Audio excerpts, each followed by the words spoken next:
Good morning guys. So nagbalik kita dire sa may aton nga Liganes section, no? Sang C2 road naton. What you're looking at is ang pakadto sa Saraga, no? So to my left is of course ang ari lang nga tarp. So sa piyak to daw 90 plus million man, dire 91 million man, no? So daw umamo lang. And currently pakadto ni sa may coastal road, no? Ang previous video naton is going to Santa Barbara, no? So currently daw wala pa kita makita at the ground level. Hindi nato makita dire, pero sa last nato nga drone shot, I think mga 1 year ago, makita naton yung may ara na nga other end sa unhan, ano. So sa uli na aguro nila isugpon, ano. Currently they're working on it on the other side sa last nato nga video.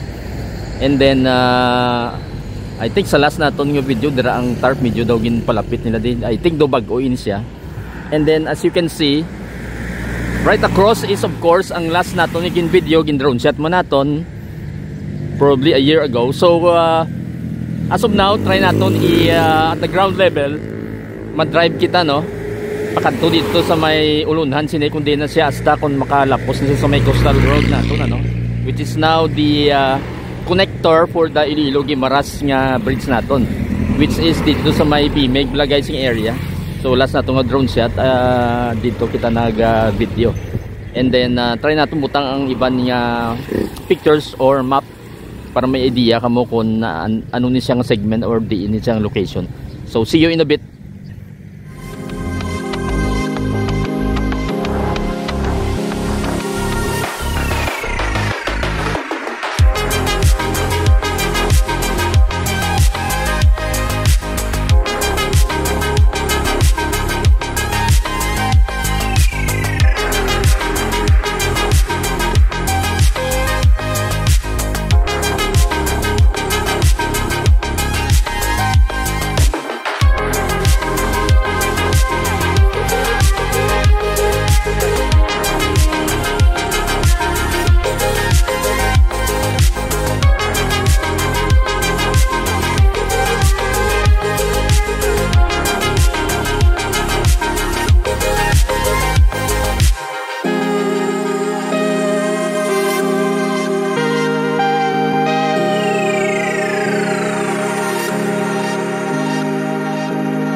na-reach na nato ng end, no? So roughly halin sa may crossing Blakay na sa ginhalina naton, siguro in my own estimate more or less 2 kilometers siya, unlike sa aton nga Santa Barbara nga segment, no, sang sito ta pakadto diri sa may main road sang Liganes.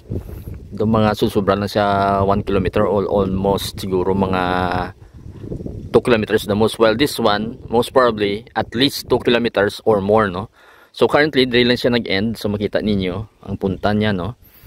So I think this is for the reason niya subject pa ini sa segment niya Taytay na mismo pakadto sa kumbaga approach na balagay sing aton niya Iloilo Guimaras nga bridge, no? Makita nato ng mga lagko diri nga kabilyada.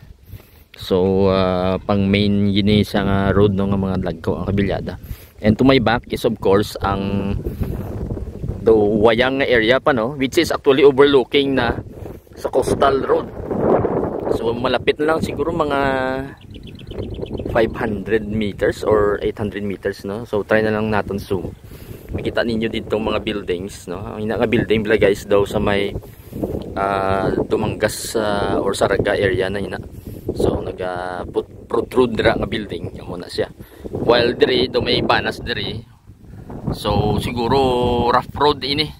So wala na natong gin-continue kay wala ta kabalo kun din ng other ends ni. Pero most probably malusot ni sa may coastal road naton. And then I think on the right side is most probably atong siling natong nga Bimig area. So do diri na di I think. So another warehouse nga ra dira. So try na naton i-ano sa map, no, para makita nyo guys. So basically lapit siya sa coastal. But then ang road niya ni ang ini nga part sang sito naton gin-end lang dire kay siguro in the future kung mag-construct ng bridge lain na ang design sinisang dalan kay siyempre approach na ini guys. So muna siya nga nag-end lang dire anay. So that is my way of understanding sa ilang construction sini.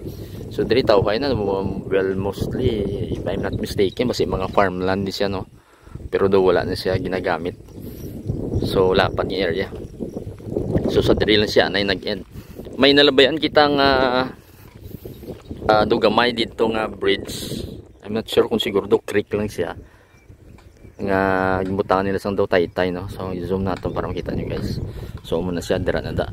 Try ko magkuha karon picture pabalik, ano, para may idea ka mo and put it on the screen. So quick lang ning ato nga pagkanto diri at least na may update kita guys, no, sang ila progress diri. So currently static phase ini subong. So dito lang sa may crossing sa Santa Barbara nga side to, no, may dito may progress kay wala pa man tumatapos.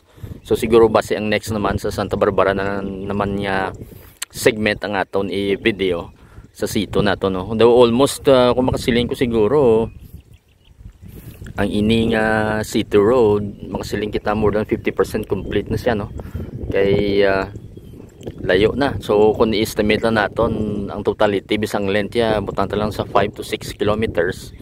So roughly pila na siguro mga 4 kilometers na ang natapos nila. The waiting nila ni siguro base butang ta another year ang the rest of the segment coming from here pakanto sa Santa Barbara dito. So base after a year makumpleto na ini, while waiting naman niya para makonstruct ang aton niya Iloilo nga Guimaras Bridge, which we did a video before nga kung gina-explain natin bala guys kung ano ang complexity sang pag-construct, ano, kay na extend naman siya ang DED naton, nag-extend by at least 6 months kay dapat sining year mga physical construction na sila pero na delay tungod kay sa depth, no, nagdalom ang dapat yung mga tukod blagay sa tunga dagat para sa atong Taytay. So anyway, ma-update lang kita in the future. Stay tuned lang sa mga more updates naton and we'll keep you posted till the next video guys. Thank you for watching.